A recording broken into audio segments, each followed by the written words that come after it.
waraanni kaab Itoophiyaa bifqindaawaa ta'een ammallee jabaateetti fufee jira. Handooti namootaaf kisaaraa waraan kanaa gan jechuun hin ulfaatu. Uummati biyyattii qabeef qabeenya ofirra buqqa'uun jimlaan baqachaa jira. Booji'amtooti waraanaallee muummeen qabduu jira. Haalees kamis fulbaan gaaf tokko ganamirra jalqabuun humni weerartu Abiy Ahmad gaaree Shaabiyaa waliin ta'uun karaa afurii waraanarra bantee jirti jedhe mootummaan Tigraay. Abbootiin irree Eertiraa fi Itoophiyaa lamaan Isaayyaasiif Abiy Ahmad qabeen biyyattiitiif humni nama guutuu bobbaasuun Tigraay cabsuu yaaliin godhamti milkoofti jechuun qolachuu irratti argamu. Gaareen Tigraay humnooti kun lamaan Fiqa Gabree anga Hadimeet, Salaam wangi Shiraaroo, Gobbo Tsinnaay angir Damaatiyoosiif Adi'aa sirfacuuf marsanii meeshaa gugurdoon haleeluu jiran jechuun himaa. Harki ani nagaaf bal'is ciniiname jira jedhe mootummaan jiddu galeessa gamisaati. Humnoota Shaabiyaa ka Isaayyaas afaan warqiitiin hoogganamtu daboo yaammachuun marsalammeessoof Tigraay weeraritti keeyyateen dura oduu addunyaa taate. Waraan kaab Itoophiyaa ka guyya sagaleessoof godhama ooleen loltooti biltsiginnaatiif gareen Amaara TPLF qolachuu malee haleeluu hin dandeenye jedhu. Amma immoo haleessirra jalqabe waraanni Eertiraa karaa kaab Tigraayitiin Abiy qarqaaree lol jabaa seenusaa dubbatama. Addunyaan araaroof yaaddoon najjeefte waan dabartu wam tokkollee godhu dadhabuun isii uummata biyyattii harki caala yaaddoo jajjabdu keeggalchite jira. Gareen biltsiginnaa naannoo teessan eeggadha. Hidhadhaa lola jechuun uummata gara waraanaa kakkaasa jiraachuu sitti odeeffama. Raayyaa ittis biyyi Itoophiyaa garee faannootiif waraan Amaara kumaatama jeefte kumoota boojuu ka dubbatu finciltooti Tigraay.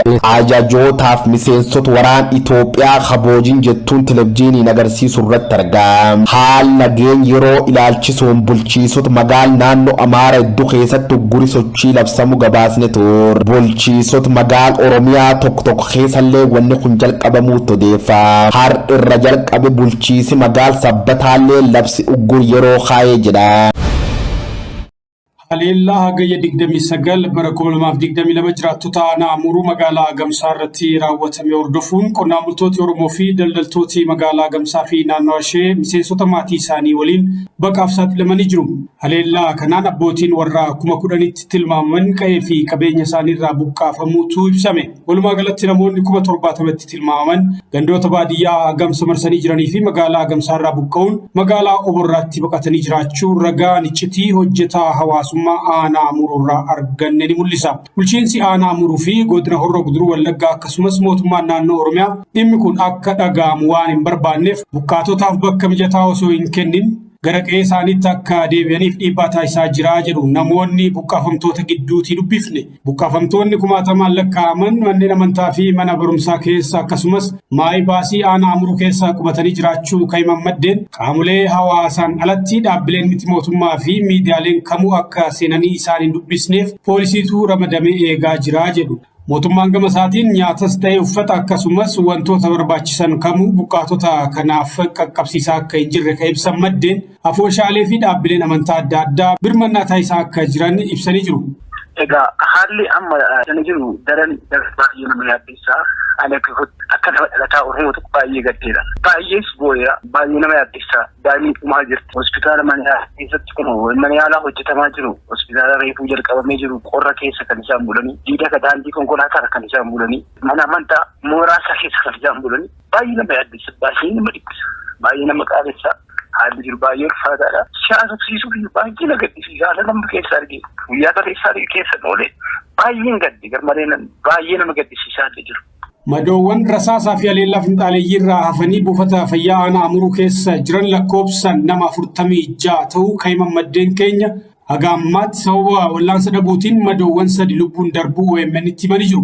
Madoon jiran keessa kan fuudhatamas namni jedhamu lubbuudhaan akka darbee fi buufanni fayyaallee yaala fayyaa parastamoolii duwwaatu jiraani ammoktaatiin parastamoolii duwwaa jiraani duwwaatu kan magaalaa wanti buufata fayyaa keessatti kan jiru yaala gahaa dhabee lubbuu baay'eetu darbaa jira amma kaleessa amma har'aatti illee. Namoonni mana yaalaa keessa hojjetan akka jiranitti sodaatanii akka yaalamne waan jedhan fakkaata. Mana yaalaa hin jiru. Mana yaalaa keessa hin jiranii.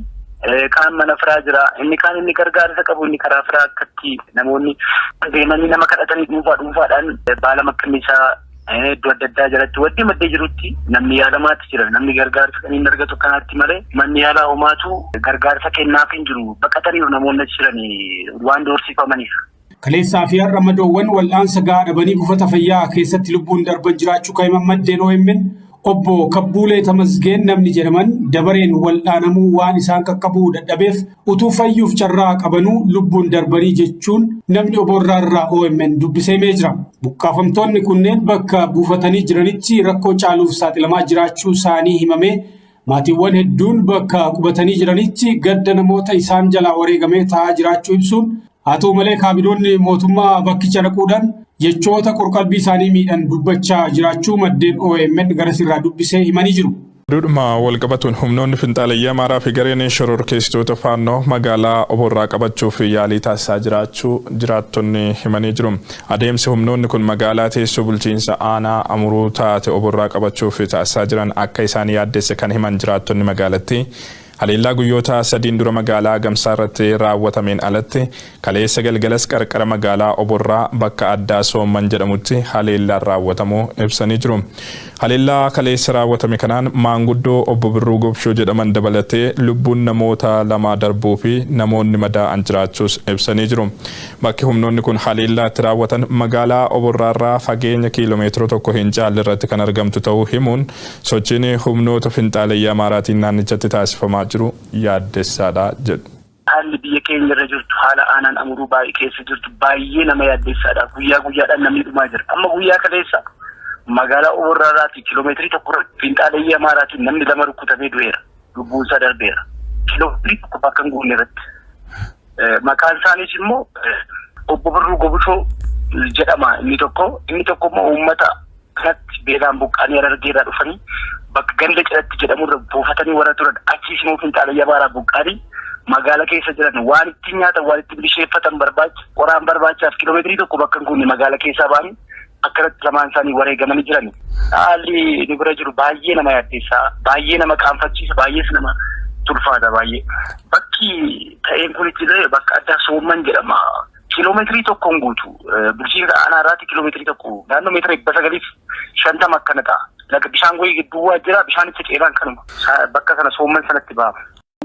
Lakkoofsi namoota Oromiyaa lixa biiftuu aanaa Amuruu dheeda Gamsaa shororkeessitoota garee faannoo Amaaraatiin ijjeeffamanii dabalaa jiraachuu isaa dubbatama. Gabaasota naannichirra ba'aa jiranii lakkoofsi warraate kun ammaan tan 100 lakkaa'amuu jiru. Isaan keessa maqaan namoota 60 olii kan fakkaata. Mootummaan naannoo Oromiyaa yookaan sirni biyya harka qaban mirra waan dubbatu tokkollee hin qabu. Reeffi namoota du'anii gammaallee xu'uur keessa jimlaan guurama jiraachuu isaanii odeeffama. Oleen hedduullee yaala argachuu dhabuun dhumuu jiran ka jedhu uummati BBC'n dubbis birmanna dhabnoo ba'uu jiru jechuun waggoottan 4 oliif dacha dhiiga kataat Itoophiyaa dootii nama oduu ta'uu dhiisuu dabarte ammaan tan dunama gabaasuu yakka taate jirti. Haleella lixa Oromiyaa horo guduruu Wallaggaa godhamte kan miidiyaaleen akka BBC, VOA, Deutsche Welle fi OMN faan gabaasaa turan. Sirni dhufe darba cufaaf harka dhaanu qofa don taane biybeelaaf waraana keessa badhaadhin gabaasuun badhaafamaa ka turan miidiyaalee murna mootummaa biltsiginnaa cuftinu ijjeefamu lamiilee 100 lakkaa'amanii kan hin dhageewwan jedhan fakkaata. Miidiyaalee dhuga dubbatan ukkaamsuun sadarkaa qararrakka argam abbaan taayita biroodkaastii miidiyaalee Itoophiyaa gochi fokkisa waggootaaf dalagaa turjabeessuun jilaan deemuun isa hoomii uumte jirti. Waajirri kun ibsa kalees baaseen arcummesata OMN biyya baasuun itti keeyyate miidiyaalee Oromoo kanneen hafanis karaa gaddisiisaaf saalfachiisa ta'een haleelu itti fufuun isa ajaa'ibaa jee. Odeeffannoo sobata mirkanoom tamsaaftan jechuun xalaya akeekachiisa FIB kabarreessa dhaabbate abba taayita miidiyaalee Itoophiyaa kun odeeffannoon jedhantu sobtaachuu si raga tokkollee dhiyeessuu hin dandeenye. Odeeffannoon isaan sob jedhaniin kun dhumaati uummata qulqulluu ka 100 lakkaa'am ta'uun isii Oromoota hedduu bira falmii uumte jee. Jecha uummata nagaa kanarra gabaasota miidiyaaleen bira dursanii maxxansan kaa'uun xalaya kan fuul Facebook ofirra kamaxxans pirezidaantii yuunivarsiitii Amboo duraanii Dr. Taaddasee Qannaa amantee yaa waaqayyotin argiti jechuun gadditti dhagaa miiraan guutame ibsatee jira. Ijjeechaan uummata qulqulluu kun dhuga ta'uu miidiyaalee ala dabalatee baay'een gabaasaa turan. Warri Habashaa hajibbiins Oromootiin guutame hawaajiraalee mootummaa kanneen akka bataayita Itoophiyaa dhuunfatanii jiran sababa maaliif dhuga dubbattan jedhu qofaaf miidiyaalee Oromoo adamsuu jiruun immoo yaa Daayirektar Oromiyaa Miidiyaa Neetwork duraanii Girmaa Guutamaa ture. Kammaleellee fayyadamtooti miidiyaalee hawaasa hedduun bifa wal fakkaata ta'een jecha jimlaa Oromootirra godham kan balaaleffachuun barreessu irratti argamu. Alayaa barreessa kan hordofe karaa sanduuq yaadaatiin koomii hedduu keessummeessa abbaan taayita miidiyaalee Itoophiyaa kun sanduuq yaada yookaan kooment boksii ofii cufachuu yaadota kennaman gura jiraachuun isa ceera fokkoo jedhu.